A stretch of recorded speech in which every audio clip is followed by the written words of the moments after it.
ಯಾರೋ ಒಬ್ಬ ವ್ಯಕ್ತಿ ಇನ್ನೊಬ್ಬ ವ್ಯಕ್ತಿಯನ್ನ ಪ್ರಾಣವನ್ನು ತೆಗೆದ್ರೆ ಅದು ಅಪರಾಧ ಆಗುತ್ತೆ. ಆದ್ರೆ ಯಾರೋ ಒಬ್ಬ ಬಡ ವ್ಯಕ್ತಿ ಅವನಿಗೆ ಕ್ಯಾನ್ಸರ್ ರೀತಿ ದೊಡ್ಡ ರೋಗ ಬಂತು ಅಂದ್ರೆ ಅವನ ಹತ್ರ ದುಡ್ಡಿಲ್ಲ ಅಂದ ತಕ್ಷಣ ಟ್ರೀಟ್ಮೆಂಟ್ ಇದ್ರೂ ಸಹ ಅವ್ನು ಟ್ರೀಟ್ಮೆಂಟ್ ತೊಗೊಳಕ್ ಆಗಿಲ್ಲ ಅಂದ್ರೆ ಅದು ಅವ್ನು ತಪ್ಪಾಗತ್ತಾ? ಅವನ ಹತ್ರ ದುಡ್ಡಿಲ್ಲ ಅನ್ನೋ ಒಂದು ಕಾರಣಕ್ಕೆ ಅವನು ಪ್ರಾಣವನ್ನು ಕಳ್ಕೋಬೇಕಾ? ನೋಡಪ್ಪ, ಸಮಾಜದಲ್ಲಿ ಕರುಣೆಗೆ ದಯೆಗೆ ಕಡಿಮೆ ಇಲ್ಲ. ನಮ್ಮ ಸಮಾಜದಲ್ಲಿ ಸೇವೆ ಮಾಡೋರು ಕಡಿಮೆ ಇಲ್ಲ.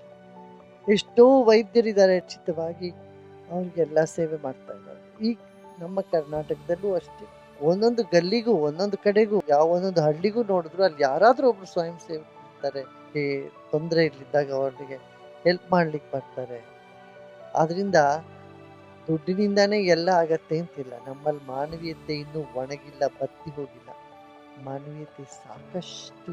ಈಗ ಸರ್ಕಾರವೂ ಅದಕ್ಕೆ ಸ್ಪಂದಿಸ್ತಾ ಇದೆ. ಯಾವ ಮನುಷ್ಯನಿಗೆ ಅನುಕೂಲತೆ ಇರೋ ಅನಾನುಕೂಲ ಇದೆಯೋ ಹಣಕಾಸಿನ ಎಲ್ಲ ವ್ಯವಸ್ಥೆ ಮಾಡ್ತಕ್ಕಂಥ ಅನುಕೂಲ ಇದೆ. ಈಗಿನಿಂದಲ್ಲ, ಮಹಾರಾಜರ ಕಾಲದಿಂದಾನೂ ನಮ್ಮಲ್ಲಿ ನಡ್ಕೊಂಡು